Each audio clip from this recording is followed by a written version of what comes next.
Olá, meu nome é Fernanda Formiga, eu sou estudante de Arquitetura e Urbanismo da FAUNB e venho hoje apresentar meu trabalho, que foi feito sob a orientação do professor Caio Frederico e Silva, também da FAUNB, e com apoio do doutorando do Tiago Góes.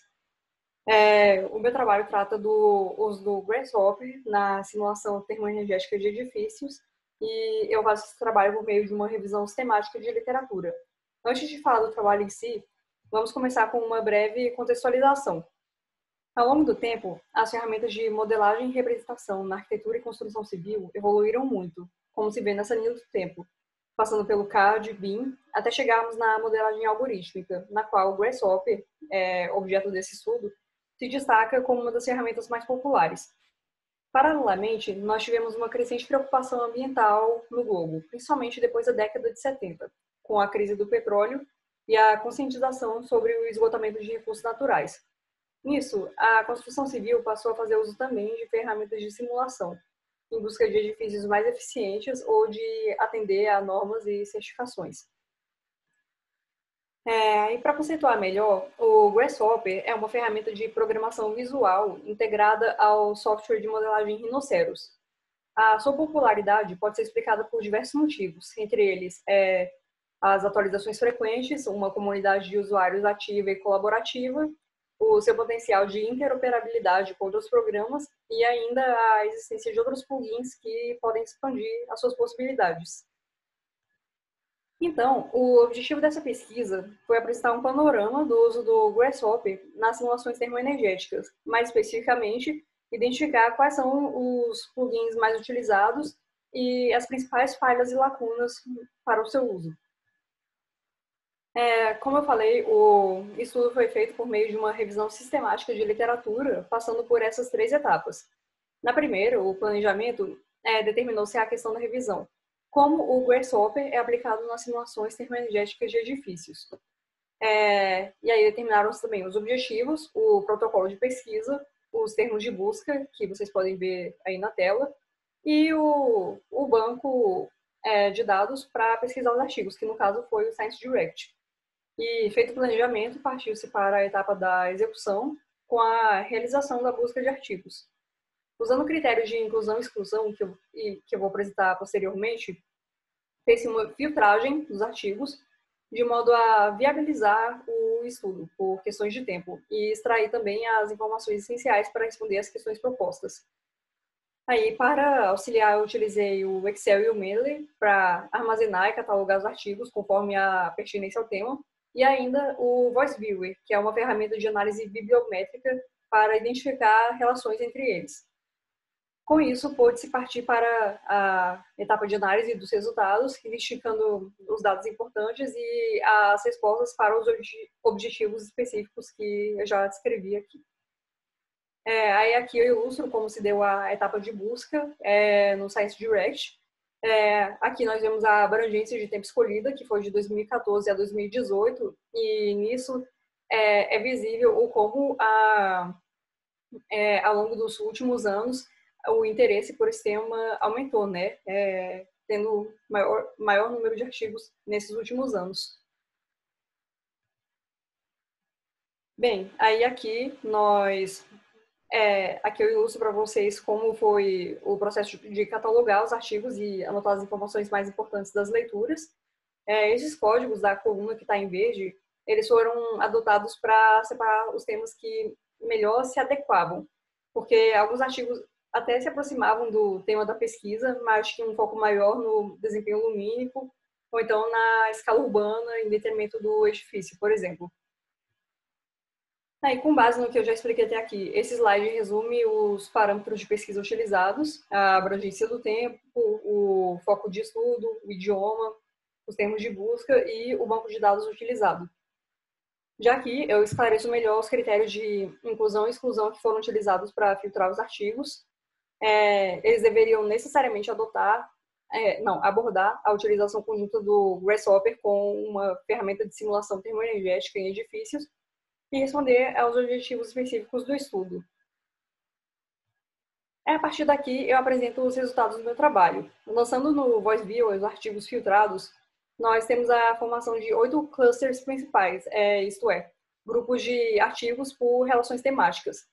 Aí a expressão parametric design é uma das ocorrências mais frequentes, já que o Grasshopper ele é uma das ferramentas de design paramétrico e algorítmico mais populares.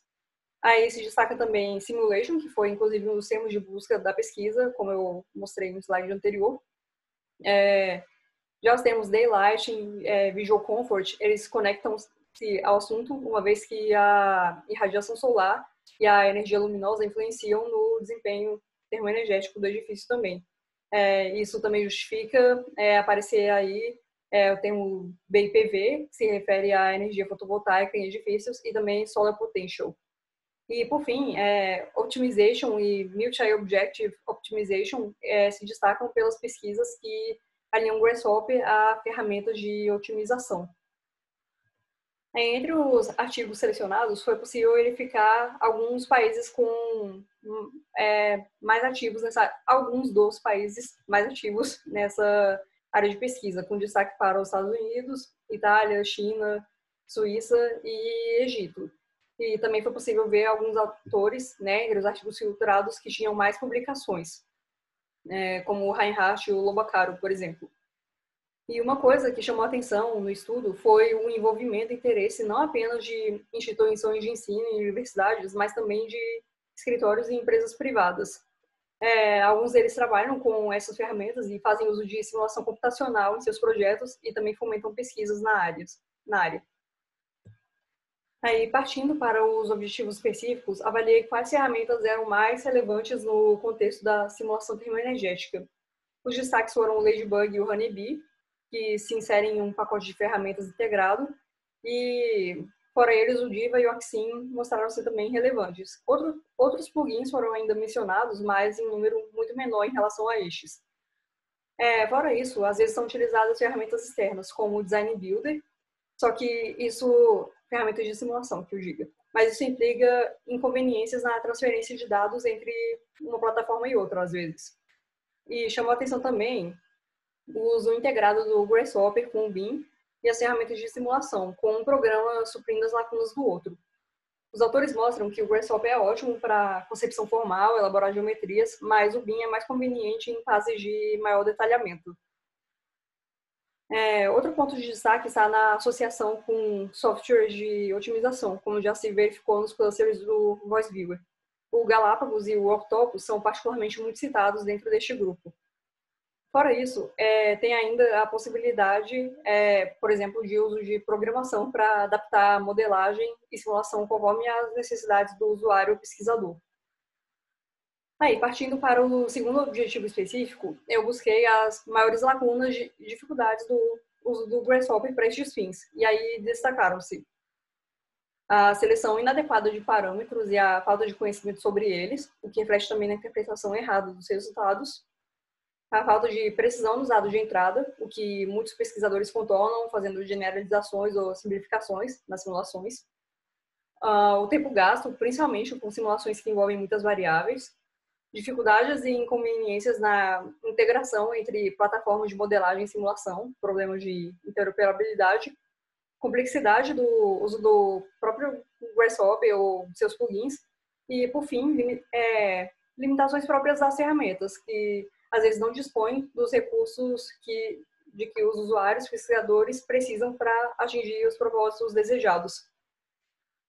E para concluir a apresentação, eu sintetizo nesse slide o que foi possível extrair dessa revisão de literatura, um panorama da pesquisa acerca do tema, os países mais atuantes, alguns autores, o envolvimento de empresas privadas, as ferramentas mais utilizadas e as dificuldades e lacunas. Futuros trabalhos poderiam complementar essa pesquisa com buscas em novos bancos de artigos para ampliar a abrangência de estudos analisados e ainda considerar mais anos de publicações. Então, é possível ver que ainda há muitas lacunas para preencher a fim de disseminar o uso do Grasshopper e tirar proveito de todas as suas possibilidades com aplicações práticas. Eu espero que, destacando essas falhas, novos estudiosos sintam-se inspirados para buscar soluções e contribuir para aprimorar e expandir esses recursos. Obrigada!